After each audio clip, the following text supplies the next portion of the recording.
Catwoman number 7, written by Judd Winnick, art by Adriana Mello. We left off last issue with Catwoman having a hissy fit with Batman, possibly having a death wish, and then going to the apartment of her friend Gwen, who is also a fence.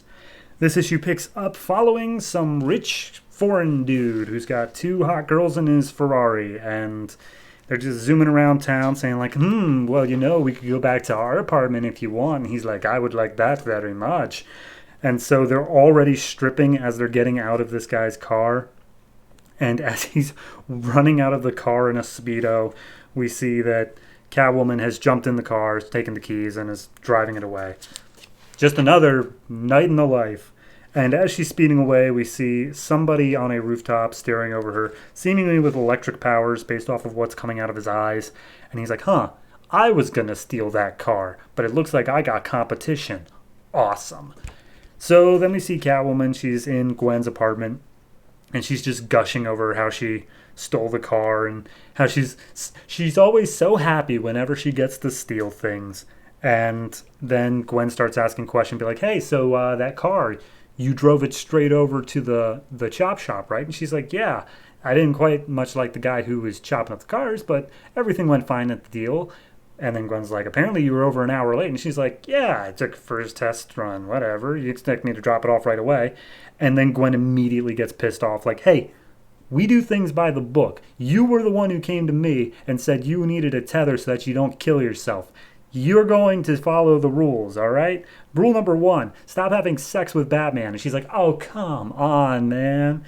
But then Gwen doubles down and she's like, all right, look, you want the truth? There was a shooting near the meetup point, and I just chilled out in like 2 blocks over until the cops all left. I didn't take it for a joyride. I was being safe. And she's like, all right, fine. Sorry I was so tough on you. And she's like, nah, keep doing it. It's good. And then we go to that detective, Alvarez, who's really got a thing for Catwoman, and he's already figured out that she's stealing cars. And of course his lieutenant is just like, you stay away from Catwoman, detective, that's an order. And he's like, but boss, and he's like, shut up. And then Alvarez is trying to figure out what in the hell's going on, considering that, the cops who were trying to kill her before now don't want her to be touched. Something weird's going on. And then we get a scene that, as far as I can tell, is set up for something later, is just 2 prostitutes on a street corner, and a guy comes up and they're like, hey, honey, anything we can do for you? And he opens up his van door and tells them to get in. And they both kind of get creeped out by this, so they try to back up and leave. But when they do, they're hit with tranquilizers and are put into the van anyway. It's 3 pages. It doesn't come up again. So Catwoman then gets a call from some guy from the chop shop who apparently got a notice that there are 5 Porsche Carreras coming in, which are apparently super high end or whatever, and he just wants Catwoman to get one of them.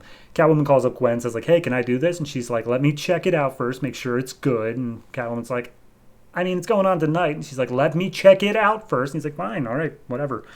But she goes and looks at the Porsches anyway, and she's like, there's like 3 guys here. There's no security. This isn't even like a risk at all. I'm just going to go do it. So she jumps in, pepper sprays some guys, about to jump in the car when, oops, it was Detective Alvarez. It was a sting the whole time.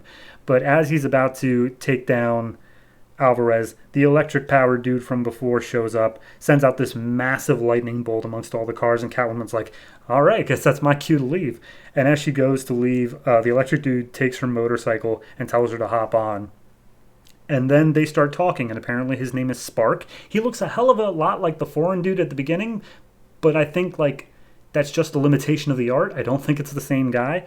And they get to talking. It's just like, hey, we should steal stuff together. And Catwoman's like, sounds good to me. And then the issue just ends. Okay, so first and foremost, I know Gilliam March is a very divisive figure in terms of art. I did like the way his book looked, though. I think it did a very good job, and Adriana Mello does a decent job at imitating the style, but there is some definite differences, and it's not quite up to the same level, which, again, I understand that's divisive to say that Gilliam March has a level, but I think that the art is just a little bit lacking in this book. Specifically, like, I couldn't tell if the foreign dude on the first page and this guy on the last page are the same dude, despite the fact that there really should be no reason they are the same dude, but they look nearly identical. So, yeah, just a couple issues with that. Writing-wise, we left off last issue with Catwoman in such a super emotional state, and then this issue she's just kind of like, that was just a temporary thing, don't worry about it. Which I can see being a natural progression of emotions, but at the same time, it does kind of feel like, what was the point of it then? Why did we have that big breakdown if we're not even going to bother with it? So, yeah, whatever. I'm okay with the prostitute scene if it's setting up future stuff. The detective scene is what's really on me right now. It just feels like they need to have some aspect of Catwoman's being chased by the law, but they don't really ever want her to get anywhere near caught, so they just have this detective spinning his wheels constantly. Like, oh, I'm always one step behind you, Catwoman, when in reality he's like 3 miles behind her. So, yeah, I don't know.